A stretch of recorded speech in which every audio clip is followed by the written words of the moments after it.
राजा पृथ्वीराज अपने समय के सबसे पराक्रमी और बुद्धिमान शासकों में से एक थे। उनके राज्य में न्याय और प्रेम का राज था और प्रजा उन्हें आदर और श्रद्धा की दृष्टि से देखती थी।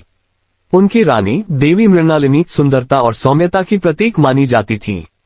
राजा और रानी की जोड़ी एक आदर्श के रूप में विख्यात थी और दोनों का प्रेम एक दूसरे के प्रति अनन्य था। परंतु उनकी प्रेम कहानी एक अजीबोगरीब त्रासदी में बदल गई। एक रात राजा पृथ्वीराज की चीखों ने पूरे महल को झकझोर दिया। दरबारियों और सेवकों ने राजा के कक्ष की ओर दौड़ लगाए और देखा कि रानी मृणालिनी खून से सनी जमीन पर पड़ी थी। उनके हाथों में एक खंजर था और राजा पृथ्वीराज स्तब्ध खड़े हुए थे। उनके हाथ में भी वही खंजर था। महल में खलबली मच गई और कोई यह समझ नहीं पा रहा था कि यह प्रेम में डूबी जोड़ी इस प्रकार की भयानक घटना का सामना कैसे कर सकती है। राजा ने कोई सफाई नहीं दी और तुरंत महल छोड़कर अज्ञात दिशा में निकल पड़े। राजा के महल छोड़ने के बाद राज्य में अराजकता फैल गई। प्रजा परेशान और भयभीत थी। राज्य के सभी लोग ये समझने की कोशिश कर रहे थे कि आखिर ऐसा क्यों हुआ। कुछ समय बाद एक साधु राज्य में आया और उसने घोषणा की कि वह राजा के महल छोड़ने का कारण जानता है। साधु ने कहा कि राजा पृथ्वीराज ने एक बार एक कुटिल तांत्रिक को कठोर दंड दिया था, जिसके परिणामस्वरूप तांत्रिक ने श्राप दिया था कि राजा का प्रेम भयानक त्रासदी में बदल जाएगा और उसकी पत्नी के खून से रंग जाएगा। राजा ने महल से निकलकर अपने अपराधबोध और दुख के साथ कई वर्षों तक जंगलों में भटकते रहे। उनके दिल में केवल पछतावा था और वह इस श्राप से मुक्ति का उपाय ढूंढ रहे थे। आखिरकार एक दिन उन्हें एक प्राचीन मंदिर दिखाई दिया जो गहरे जंगल में स्थित था। मंदिर के पास एक साधु तपस्या कर रहे थे। राजा पृथ्वीराज ने साधु से अपनी सारी कहानी सुनाई और प्रायश्चित का उपाय पूछा। साधु ने उन्हें बताया, राजन, ये श्राप तुम्हारी परीक्षा है।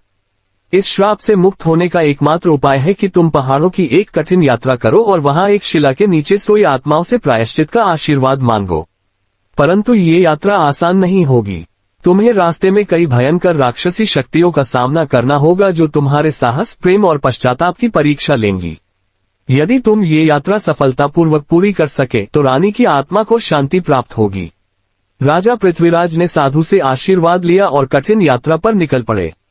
यात्रा में भयंकर जंगली जीव, खतरनाक राक्षसी शक्तियां और विपरीत परिस्थितियां उनके रास्ते में आईं, परंतु उनके मन में अपनी पत्नी के प्रति प्रेम और पश्चाताप की भावना ने उन्हें हारने नहीं दिया।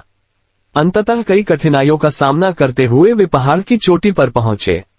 वहां एक भयंकर राक्षसी शक्ति प्रकट हुई और गर्जना करती हुई बोली, तुम्हें क्या लगता है इस पाप का प्रायश्चित इतना सरल है? राजा पृथ्वीराज ने निर्भीकता से कहा, मैं अपनी गलती का प्रायश्चित करने आया हूं और मेरी आत्मा भी चली जाए तो भी मेरी रानी की आत्मा को शांति मिलनी चाहिए। राक्षसी शक्ति ने राजा पर हमला किया, परंतु राजा ने अपनी तलवार उठाई और पूरी शक्ति से उसका सामना किया। ये युद्ध साधारण युद्ध नहीं था, ये राजा के साहस, प्रेम और पश्चाताप की परीक्षा थी। अंततः राजा पृथ्वीराज ने राक्षसी शक्ति को परास्त कर दिया।